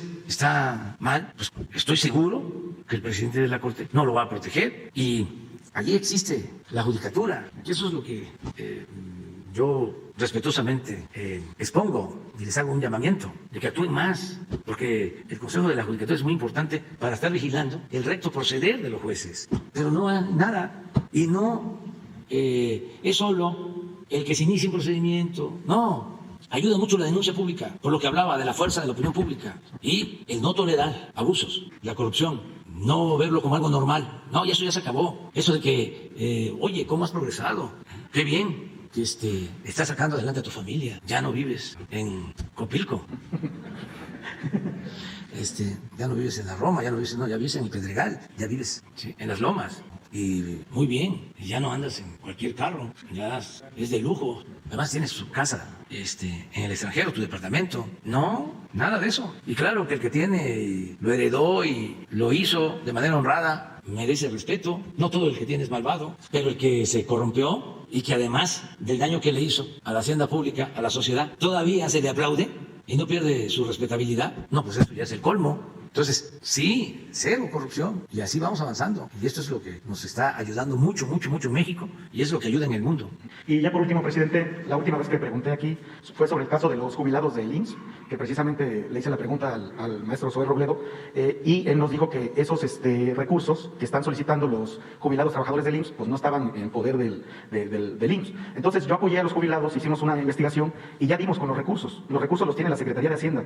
Entonces ellos están solicitando que si usted, señor presidente, podría apoyarlos para que los reciba Rogelio Ramírez de la O. Aquí le voy a dejar todas las pruebas, y ellos están diciendo, no queremos que el gobierno nos pague los 38 días de salario que nos deben, queremos negociar. Pero entonces ya dimos con dónde están los recursos, que están en Hacienda, y le voy a entregar ahorita todas las pruebas, pero me dijeron los jubilados que si usted personalmente podía ver los documentos, porque con el respeto que me merece... Que los atienda el secretario de Hacienda, nada más que ahí hay una situación que me gustaría que lo explicaras, porque todos los trabajadores deben saberlo, para que no quede nada más en una información de los dirigentes, ¿sí? Y que se conozca la realidad, o sea, que se conozca lo que los dirigentes están planteando, como esto de que el dinero está en Hacienda, como la otra versión, la que se tiene en Hacienda y que es la que sostenemos en el gobierno. A ver si lo explicas.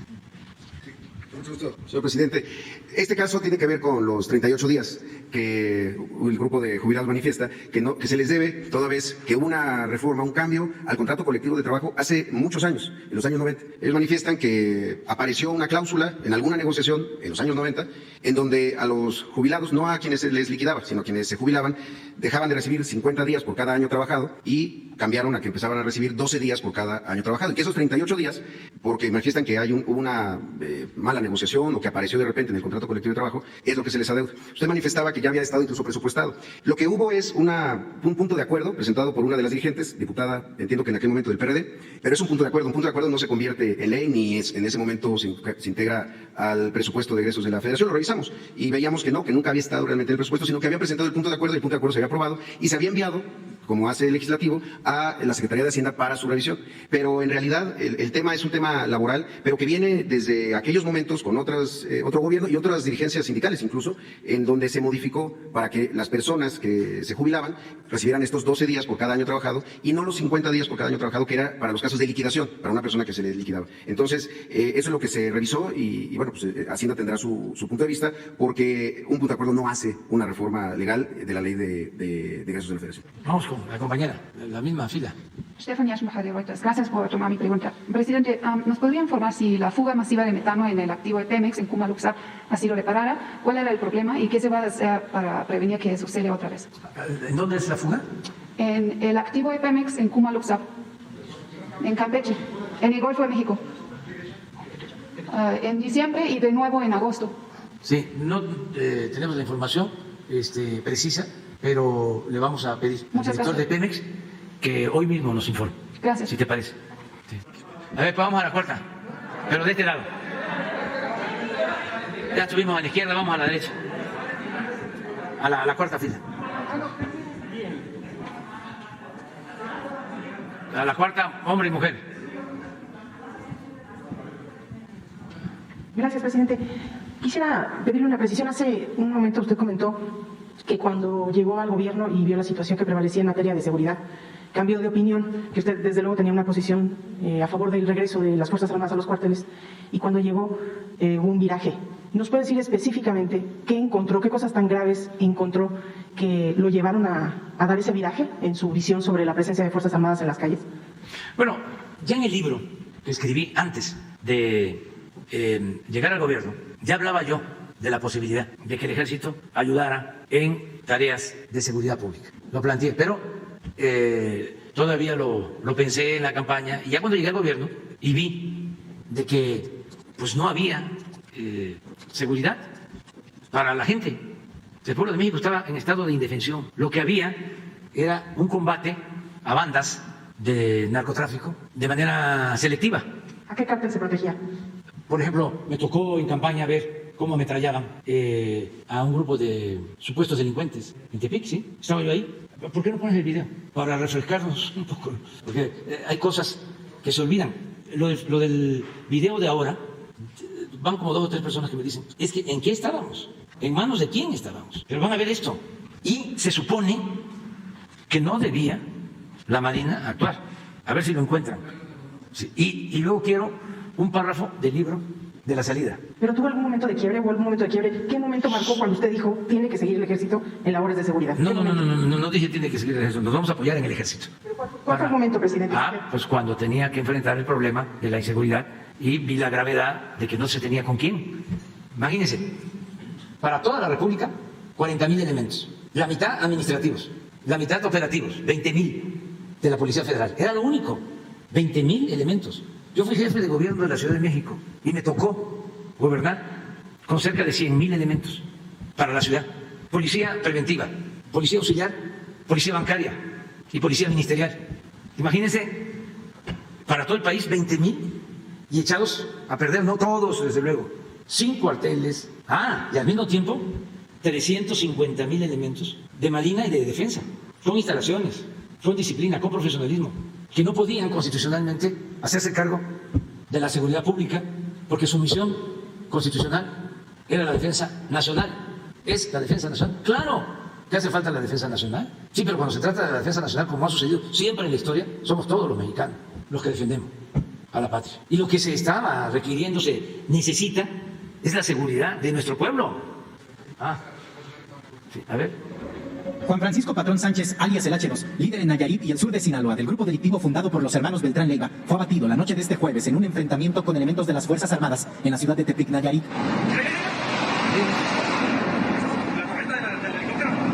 El Gabinete de Seguridad Nacional confirmó la identidad de Patrón Sánchez.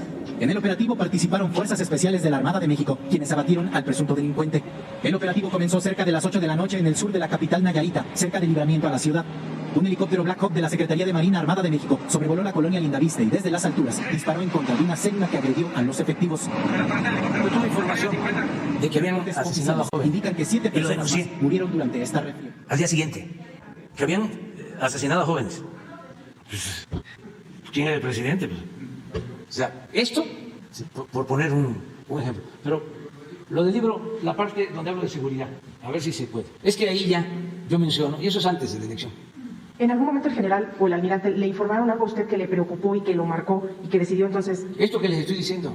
¿Algo en particular? O sea, no, pues de que tengo mucha información, no lo puedo decir, pero la vida de estos jefes, los estilos de vida, sí, los trenes de vida. ¿No había una institución civil que pudiera con el reto? No, al contrario. ¿Y a la fecha no la hay? Es que puede haber transitoriamente, pero lo que hay que buscar es una solución de fondo, estructural. Yo ya me voy a ir, ya entre 2 años, pero no quiero que vuelva lo mismo. No quiero esto. O sea, si no, hablaba yo de 40,000 y de 20,000 efectivos operativos. Tenemos 115,000. Hemos hecho un gran esfuerzo. Se está avanzando. Entonces no quiero que un señor Itingo, de estos, ¿no?, neofifís, no, la Secretaría de la Defensa y la Secretaría de Marina son pilares y lo que requieren es un reforzamiento en cuanto a sus funciones estratégicas y lo han venido haciendo bien en cuanto a que son respetuosos del mando, de las órdenes, y se ha avanzado muchísimo en hacer una conciencia de respeto a los derechos humanos, cosa que no se daba con las policías. Vean de dónde salen los que torturan ahí en el documental, o lo que vimos del señor Cerón, ¿de dónde salió?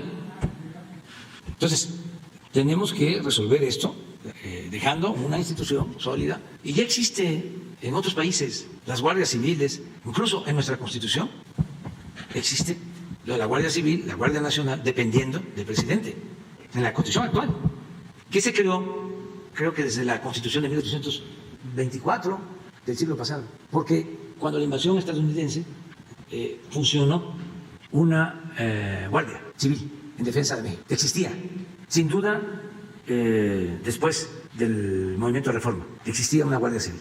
A ver. No, la propuesta. En la propuesta está. Esto lo escribí en el 16. Hablo de la defensa nacional y hablo incluso que iba a poner a consideración. Se llama La Salida. Lo escribí antes de la elección del 18. ¿Cómo no? Los policías de los estados. ¿Civiles? Sí. Pueden haber policías para otras funciones, por ejemplo, la seguridad de las instituciones. Existe. Eso va a seguir funcionando. No. Lo que va a existir va a ser la Guardia Nacional para la seguridad pública. Eso es lo que quiero, que esa sea la institución por mandato legal encargada de la seguridad pública, la Guardia Federal. Sí, los estados son soberanos, tienen sus policías estatales, los municipios lo mismo. Está sí está en la propuesta, casi al final. Presidente, si quieren lo que le encuentran, yo le quería preguntar, cuando usted hizo la revisión de los expedientes de las trayectorias de los generales para nombrar al titular de la Sedena, dice que revisó sus preferencias políticas. Sí. ¿Qué preferencia política tiene el general Sandoval? ¿Qué encontró sobre...? Pues todos moderados, institucionales, sin partido, pero pues uno sabe, ¿no?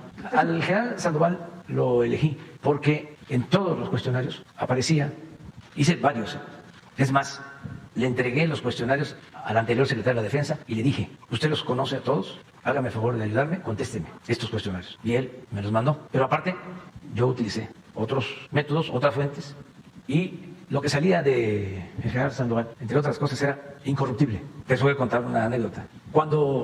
Aquí está. Bueno, va la anécdota primero. Cuando triunfó ya se tenía una propuesta de gabinete, pero faltaba Defensa y Marina. Y dije, vamos a esperar y en su momento voy a presentar una terna, voy a revisar una terna, dije. Y comenté de que don Adolfo Ruiz Cortines decía que habían ternas de 4. Entonces cuando fui a ver al general Cienfuegos y le llevé los cuestionarios que me ayudara, como lo hice también con el almirante que estaba, dice, por lo de las ternas de 4. Sí, le dije, o sea, estaban pendientes. Y ya cuando decido, pues cumpliendo las formas, le hablé al presidente Peña y dije, ya decidí quiénes van a estar y voy a ir a informarle a los actuales secretarios, pero quería primero pedir su acuerdo. Y me dijo, sí, desde luego, yo les hablo para que les reciban. Entonces, ya en la mañana llegué, ya le dije al secretario de Marina que iba a ser el almirante Ojeda, su sucesor, y ya. Y luego llegué a la defensa y le dije al general Cienfuegos, pues fíjese que ya tengo decidido, ¿no?, quién va a estar. ¿Y qué cree? Le digo, que hay ternas de 5. Y ya le dije que era el general Sandoval, y en los dos casos lo vieron bien, ellos. Entonces, pero así fue el proceso. Yo no los conocía, entonces tuve que meterme a hacer la investigación. El almirante Ojeda había escrito un libro en los años 80 en contra de la corrupción, y eso, bueno, para mí es muy importante. Yo siempre he sostenido, cuando llevo décadas sosteniendo que el principal problema de México era la corrupción. Y no me he equivocado, porque si estamos saliendo ahora adelante es por no permitir la corrupción. Porque la corrupción no solo se debe combatir por razones de índole moral, sino es mucho el dinero que se iba por el caño de la corrupción. O sea, era una cosa desmedida. Por eso no alcanzaba el presupuesto. Bueno, empezando, imagínense lo grave de que las empresas, las corporaciones, los bancos más importantes del país no pagaban impuestos. Y por cuestiones legales, digo, porque así estaba la ley. Cuando venden Banamex a Citigroup, tenían que haber pagado 12,000 millones de pesos. No, ¿sí? En aquel tiempo costó 12,000 millones de dólares. Tenían que haber pagado como 3,000 millones de dólares de impuestos. No pagaron nada. Y así vendían empresas y no pagaban impuestos. Si en vez de que Citigroup comprara Banamex, Banamex hubiese comprado a Citigroup, hubiese tenido que pagar en Estados Unidos el impuesto. Acá no. Entonces, todo eso se terminó ya. Y ahora, todas las operaciones que vende una rama de Bimbo, la empresa Bimbo, a una empresa extranjera, 1.500, 2,000 millones de pesos de impuestos. Que Televisa vende acciones a, ¿cómo se llama? Univisión, como 10,000 millones. Y así todos. Que Walmart compra no sé qué a una empresa, como 12,000. Que los Oxxos, o una empresa de este señor Fernández, también compró 12,000 millones. En fin, todo eso ha ayudado mucho. Pero eso, sí. A ver, la cuarta, sí. A ver, baja. Aquí es. Se sumarán el Ejército y la Marina al esfuerzo de garantizar la seguridad pública. Actualmente el objetivo fundamental de las Fuerzas Armadas es salvaguardar la integridad del territorio y preservar la soberanía de México. Sin embargo, en las circunstancias actuales es indispensable que a este propósito de la defensa nacional se agregue el de la seguridad pública interior. No debe desaprovecharse personal, experiencia e instalaciones para garantizar a los mexicanos el derecho a vivir sin miedos ni temores. Los tiempos han cambiado y es otra nuestra realidad. El gobierno democrático de México defenderá la soberanía con autoridad moral y política. El distintivo será la paz, no la guerra. En el remoto caso de una agresión armada de un país extranjero, no solo será el ejército quien la enfrente, sino amplios sectores del pueblo, como ha sucedido siempre en la historia de México. Se erradicará por completo la represión. Fíjense lo que estoy diciendo. Este libro lo escribí en el 16, son 6 años. Por eso pueden acusar de lo que quieran mis adversarios, pueden inventar lo que sea, pero no pueden decir que sea yo incongruente. Se erradicará por completo la represión y nadie será torturado, desaparecido o asesinado por corporaciones policíacas o militares. El ejército y la armada se convertirán en instituciones de protección a los mexicanos. Específicamente se analizará colegiadamente la pertenencia de crear una Guardia Nacional con el apoyo de los 220,000 soldados y 30,000 marinos que en la actualidad permanecen organizados bajo el mando de oficiales del Ejército y de la Marina en regiones, zonas, batallones y otros agrupamientos menores. En suma, se trata de aprovechar el conocimiento, la disciplina de esta fuerza, así como todos sus recursos materiales, vehículos, cuarteles e instalaciones, con el propósito de garantizar la seguridad de los mexicanos y serenar el país. O sea, antes de la elección. Ahora hay una propuesta para que se puedan quedar hasta el 2028. Sí. Hay una iniciativa. ¿Usted cómo lo vería? ¿O tiene que ser indefinida la presencia de las Fuerzas Armadas? Lo mejor sería, estaría bien que se ponga un tiempo. ¿Cuál le parecería? Lo que está proponiendo, creo que el PRI que propone 10 años, ¿no? 2028, sí. ¿Sí? 9 años. ¿Qué sería? sería 24, sería el otro sexenio. Sí, terminando y el otro. Sí, yo estoy de acuerdo con eso. Porque para que si en caso de que no va a suceder, y toco madera, pero que para atrás, los líderes, que por cierto hoy se va a definir si empata Yucatán con los Diablos. Pero entonces sería hasta 2032, presidente. No, el sexenio completo. Lo que están planteando es 2028. Es 24 y 6 más, 30, ¿no?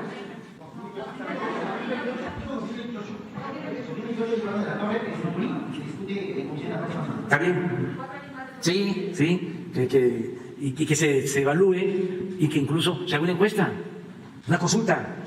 ¿Formal? Formal. Eso se lo podrían agregar y se le pregunta a la gente.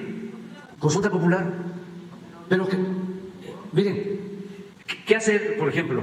Se vence el plazo en marzo del 23, de lo que dieron de gracia en el transitorio. ¿Qué se hace el 23? Digo, sí salimos, porque aquí estamos todos los días y vamos a seguir trabajando, pero ¿por qué no continúa consolidándose y se explora esta posibilidad que yo considero va a ser mejor por profesionalismo, por disciplina, por honestidad? Es que no es lo mismo el que hace una carrera militar, que va al colegio militar y va ascendiendo, tiene una formación, y cuando hay promociones, ojalá y un día vengan aquí algunos de los encargados, los del Estado Mayor, que expliquen cómo se forman, qué es una promoción, cómo van ascendiendo, ¿sí? Su expediente y cómo llegar a general de división. Pues no todos llegan, porque sí hay una comisión de evaluación permanente y todo es evaluado, todo. Entonces, eso es profesional, no quiero personalizar, pero estos personajes famosos, su historia de vida, ¿qué aprendieron? ¿En dónde? ¿Cómo se formaron? De una u otra forma, lo que hacen ustedes es un oficio, lo que hago yo es un oficio, lo que hacen los militares es un oficio. O sea, se tiene que saber para tener el oficio. No es porque a mí me gusta y pues, yo quiero hasta presumir, pues, con mi charola, soy el que manda, cosas así. Entonces, sí, es interesante el debate que se está dando y yo llamo a los legisladores, incluidos a los del PAN, o sea, que lo piensen, que en temas de seguridad no debemos de meter la cuestión partidista. No lo merece la gente. Que además, que no me vengan con que están en contra del uso de la fuerza y del militarismo, porque no les queda. Eso es hipocresía. ¿Está lloviendo? No. ¿Por qué? Iba yo a poner un Twitter, pero no. Un acuerdo y que se someta la actuación hacia adelante a una consulta y que haya un acuerdo de todas las fuerzas políticas en el Congreso, de que se dé el plazo y que se diga, vamos a hacer una consulta y le preguntamos a la gente, ¿sí? ¿Estás de acuerdo con los resultados de la Guardia Nacional? ¿Quieres que siga dependiendo o que pase a la Secretaría de Seguridad Pública? Presidente, y también quiero preguntar, el jueves se entrega el paquete económico 2023. ¿Trae alguna sorpresa? ¿Cómo lo describiría usted? No hay aumentos de impuestos, no aumentan las tarifas de energía eléctrica, no aumenta la gasolina, no aumenta el diésel, no aumenta el gas. Vamos a poder financiar todos los programas prioritarios, tanto los orientados, destinados al bienestar de la gente. Sí, ya poco, pero sí vamos a hacer algunos ajustes para seguir liberando fondos al desarrollo, pero no a salarios, para que no hay despidos. Pues ya han habido muchos, ¿no? Cuando llegué, ya lo saben ustedes, la oficina de presidencia tenía un presupuesto de 3.600 millones y este año son 600, 3.000 menos. Entonces ya no va a aumentar y vamos a seguir con la austeridad, ahorrando para poder financiar el desarrollo sin deuda, sin endeudamiento. ¿Impuesto al cigarro? No hay aumento a nada. Les comento algo, además. Hay algunos que me han venido a decir que por qué no aumenta el precio de la cerveza y del alcohol y de los cigarros y de los refrescos y de esto y de lo otro. Saben que tenían un truco bien ensayado. Le subían al alcohol el impuesto 20% y ellos le aumentaban 40%. Aumentaban el impuesto, aumentaban el precio del producto y le echaban la culpa al gobierno. El gobierno era como el alcahuete. ¿Por qué aumentó? Porque aumentó el impuesto. Nada más que no aumentaban lo que se incrementaba de impuesto, aumentaban el doble y aprovechaban para echarle la culpa al gobierno. Por eso no hay aumento de impuestos. Lo único que estamos demandando respetuosamente es que todos nos sigan ayudando, que todos sigan contribuyendo. Ya no hay privilegios fiscales y que no estén pensando que los despachos fiscalistas se la saben de todas. No van a poder. Raquel Buenrostro es una eminencia y es honesta. Entonces no hay influyentismo que valga. Además, que tengan también la seguridad que sus impuestos, o mejor dicho, las contribuciones, son en beneficio del pueblo, no para enriquecer a políticos. Que eso es un cambio también importante. La gente a veces no pagaba, porque decía, ¿cómo voy a pagar impuestos si se lo roban todo? Y va muy bien el paquete, equilibrado en cuanto a ingresos, en cuanto al financiamiento de todos los programas de bienestar. Se está considerando un incremento en presupuestos para programas de bienestar. En caso de adultos mayores es un incremento de un poco más del 25% en pensión. Y traemos el presupuesto para concluir el Tren Maya, traemos presupuesto para terminar los programas del Istmo, para terminar de integrar la refinería de Dos Bocas, para financiar las 2 plantas conquistadoras que estamos construyendo, para seguir modernizando las refinerías, para construir las nuevas plantas termoeléctricas que estamos haciendo en la península de Yucatán, 2 que ya se iniciaron, una en Mérida y otra en Valladolid, para resolver el problema del abasto eléctrico en toda la península. Lo mismo, la Comisión Federal ya tiene presupuesto para resolver el problema de la interconexión en el norte, de Sonora a Baja California, el que no falte la electricidad en Baja California Sur, en particular en Los Cabos. Tenemos 34 proyectos eléctricos y de esos 34, 16 tienen que ver con modernización de las hidroeléctricas, compra de turbinas nuevas, de equipos para producir más energía eléctrica. Estamos bien. Se está llevando a cabo una reestructuración de deuda. Por ejemplo, nunca se había logrado una reestructuración de deuda con Japón y deuda que estaba contratada a tasas del 6%, del 8%, se reestructuraron a tasas del 1%, del 2%. El secretario de Hacienda, Rogelio Ramírez de la O, que ya ven que no aparece, no es protagónico, es una eminencia, es un buen secretario de Hacienda. Y su equipo, el subsecretario de Ingresos, el secretario de Egresos, estamos muy bien. Bueno, nos vemos mañana. Vamos a desayunar.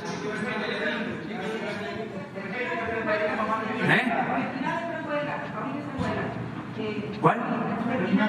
Ah, sí. Van a resolver en estos días.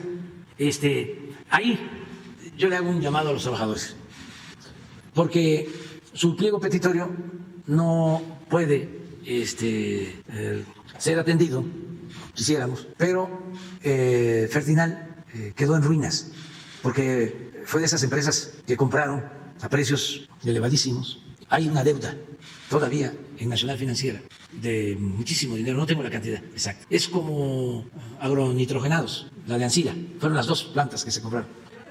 Sí sigue trabajando, pero estamos rescatando las empresas, haciendo un gran esfuerzo para no cerrarlas, no venderlas, levantarlas, pero obviamente no tenemos utilidad y entonces lo que nos están pidiendo es reparto de utilidad. Pero un dato más, ya se los dije a ellos, que nos den tiempo de que mejoremos las empresas. Un dato más, todo el fertilizante que está produciendo se entrega de manera gratuita a los campesinos. O sea, que no nos vean como patrones inhumanos, explotadores. Les estamos pidiendo, o sea, que nos esperen. Ya se lo pedimos al dirigente sindical en estos términos. Además, sin influyentismo de ningún tipo, le pedimos a la Secretaría del Trabajo que resolviera, pero no hay fundamento legal. De todas maneras, nosotros vamos a ser respetuosos, pero que se entienda lo que les estoy planteando, porque es algo parecido a lo de los trabajadores del Seguro Social. ¿Quién sabe qué le están diciendo los dirigentes? Entonces, a mí me interesa que la gente sepa esto. Ahí mismo está la empresa acerera Mittal. Ahí sí hubo reparto de utilidades, porque obtuvieron muchas utilidades porque subió el precio del acero. Todo el sector minero tuvo utilidades en Cananea, en todos lados. Esta es una empresa hindú que está trabajando muy bien y está cumpliendo y les entregó. Y es el mismo sindicato, pero no puede ser el mismo trato. Pues. No puede haber trato igual entre desiguales. Esa es la justicia. Hay que ayudar al que ayuda, porque la empresa privada pues tiene utilidades. Esto no es una empresa privada. Todo el fertilizante, todo que sale es para los campesinos y no se cobra, es gratuito. Y además no estamos diciéndoles de que nunca va a haber reparto. Es que no hubo utilidad, porque estamos invirtiendo. No hubo utilidad. Sí va a haber utilidad, pero hacia adelante, y que nos den un respiro para que haya más fertilizantes para la gente del campo. Que coman lo que nos dan de comer. Adiós, adiós.